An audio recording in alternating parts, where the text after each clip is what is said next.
You know, it's rapid fire. It's called Shit Talking with Kevin Smith. These are like from my patrons. They're awesome. They're just so supportive of the podcast. They're asking some questions. So honestly, you could just be simple because you've probably heard some questions. So just rapid fire, Kev. Yeah. He's got to make his hat. He's got to fix my hat. He's got to get the speed at which these questions are coming. He's got to get there. I don't want it to be blown off. All right, I'm just going to fire him off. Lisa H. Rumor has it Mallrats 2 script has been written. Can you give any details on the plot? Yeah, the plot is it takes place in the present, post-COVID. COVID's part of it. It would have to be. Brody Bruce dealing with the death of mall culture. The original mall rat himself facing his own mortality along with the mortality of the fucking mall, the thing he loves most in life. Going on an adventure with his teenage daughter. I like that. All right, James R., which superhero have you connected with the most and why? Batman, for sure. I don't know why, because I'm not rich and I've never honed my body to physical perfection and stuff. And my parents, my dad's dead, but my parents were never killed in an alley. My mom's still alive. But, he's so romantic on some level. The idea of, unlike Superman, who is a god from another planet, or unlike Spider-Man, who's bitten by a radioactive spider, Batman is the achievable. You need a lot of money and you need a lot of time and a lot of emo, but, it's just a guy out there, trying to fucking make a difference or whatever. So I've always loved that story, even going back to childhood. Adam West was, my first Batman. And the Neil Adams detective cover with Batman crucified, Joker holding that giant card. That was like one of my first comic books. So Batman been in my DNA forever, even though I don't identify with him one iota. Well, also Batman, the animated series, which I voiced a few things in. That's how Harley Quinn, your daughter was named Harley because of that. Batman, the animated series. I played a bunch of characters and I loved it. Andrea Romano directed what I loved her. Bruce Timm. She's amazing. Mikey, what's been your favorite part about working with your daughter in movies? My favorite part about working with a kid is just you get a second bite at the apple to make pretend with your kid, because at a certain point, kid grows up and you can't be like, hey man, let's fucking play dolls. Like you missed that window closed. And, we played all throughout her childhood. Like, luckily I had a job that afforded me a lot of fucking time around my kid as she grew up and stuff. But at the same time, bittersweet at a certain point, it ends. Like I always talk about this one story with her where I remember we were playing hide and go seek in my bedroom. And, there's only fucking 3 places at best to hide. And we've been playing it for over 20 rounds. And she was like, again. And I was like, oh, kiddo, there's nowhere left to hide, man. Why don't you go see Nan and Pop for a little while and stuff? And, she did, she went off to see her grandparents. They're downstairs at the house. I remember hearing Harry Chapin Carpenter in my fucking ear singing about the cats in the cradle and shit. Oh, forget it. And your kid wanted to fucking play with you. I thought about it as she got older. I was like, there's that one day where I was like, oh, kiddo, go see Nan and Pop. We'll play hide and seek tomorrow. And we never played hide and seek again. And I blinked and the kid was beyond the age of hide and seek. So, I felt like, wow, I fucked up. Even though that song existed and shit, I fell prey to the bullshit. Sooner or later, you're just like, oh, there'll be time later and time fucking flies. A girl was just like me. Don't make me fucking cry, though. You're going to make me cry. But the thing is, being on set with her makes up for that.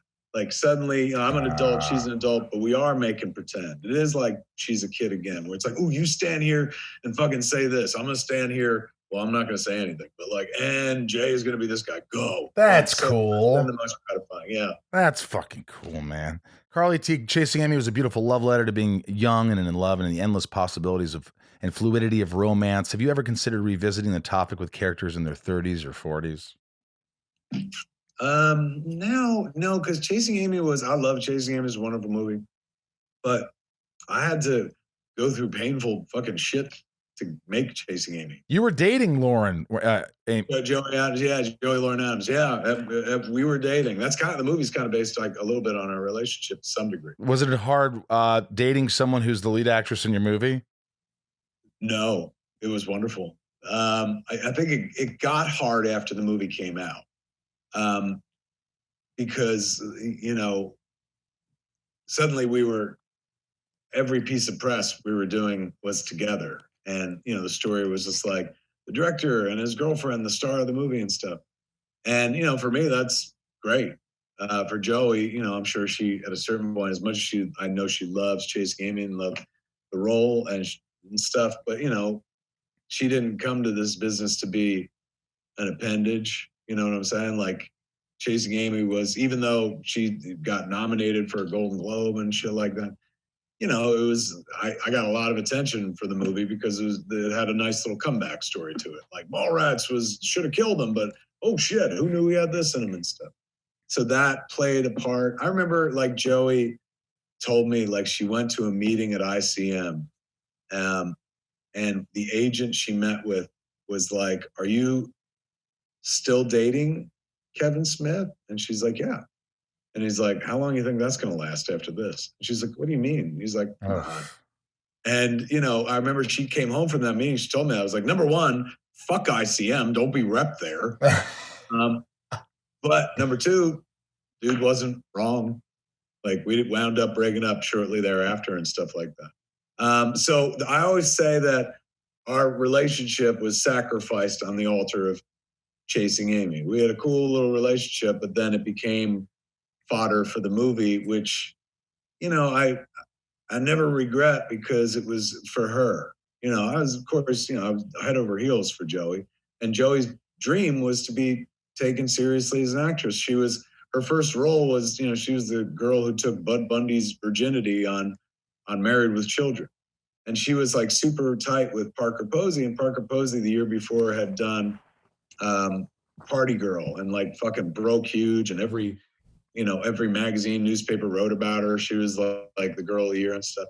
And, you know, that's what Joey came out to be and stuff. And so, you know, we were in a relationship, and there's a line in that Dire Straits song, Romeo and Juliet, where Mark Knopfler sings, I dreamed your dream for you, so now your dream is real. Whenever I hear that, I always think about Joey and Chasing Amy, because that was her dream. And like, you know, I was like, all right, I'll fucking dream your dream for you. And it became fucking real. So it was, you know, it was beautiful. Like, everything that only positive things came out of dating Joey, including the movie itself, Chasing Amy. But since the movie became the basis for the stuff in the movie, it was a little too close to the surface, and you know, just eventually shit broke down. Pretty, you know, not too far. Let me see, January of '97, we were at Sundance with Chasing Amy. In April of '97, it came out in theaters.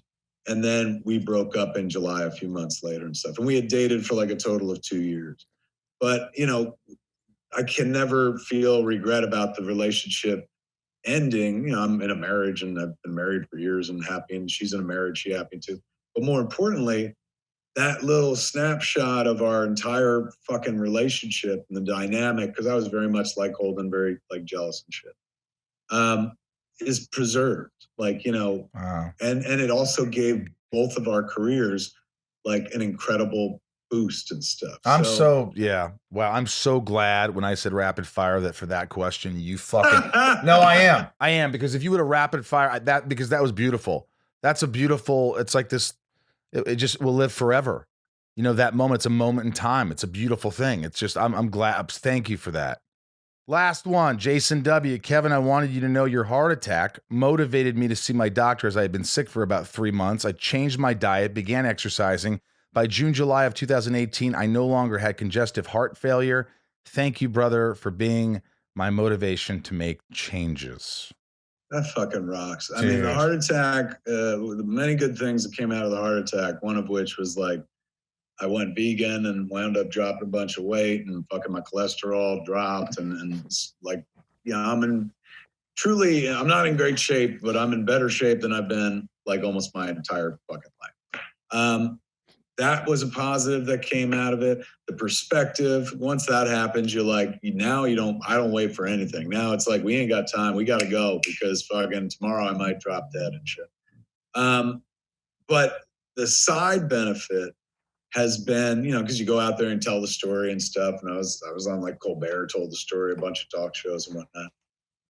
And the story gets out there and people, like, aside from, like, you know, entertaining people for a bit, and it's a good story because, you know, if I'm telling it, it means it ended well. Right. But the wonderful thing has been so many people, and I mean an incredible amount of people over the course of the last 2.5 years have told me a very similar sentiment where they were like, your shit scared the fuck out of me. And because you're not much older or younger than me, or I look exactly like you, or fucking I live exactly like you, eat the same shit. I'm sedentary. I'm like you. I don't fucking work out, whatever. Those cats saw it as a wake up call, like, which is incredible because I, you know, for years people have been telling me, do something about your weight or whatever. And my wake up call was literally like, you know, I was this fucking close to dropping dead. So it's nice that people out there took my wake up call as their wake up call. So when I hear that, like, I like, you know, I don't really have existential moments and stuff other than when I'm like, who are these people? When I look at the frame pictures on the wall of my house. Hey, hold on. Shut up. Thank you. I hear that all the time. No worries. You always wonder, like, you know, I know I served myself in this life. You know, Clerks is fucking like not a day has gone by since 1993 that I haven't said the word Clerks and stuff. Everything kind of worked out professionally, even personally, things worked out and stuff.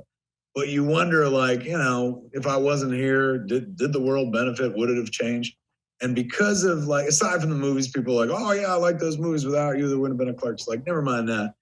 Me having a heart attack and talking about it, like, made a lot of people fucking like check themselves and literally save their lives. So, you know, at the end of the day, like, I felt like, right on, fuck whatever else I did. Like, you know, when was I ever going to save a fucking life? You know what I'm saying? Like, I ain't Batman. And yet in that way of going like, hey, I almost died. Here's a funny story, but you should fucking take it seriously because I'm not that old and I almost fucking dropped dead.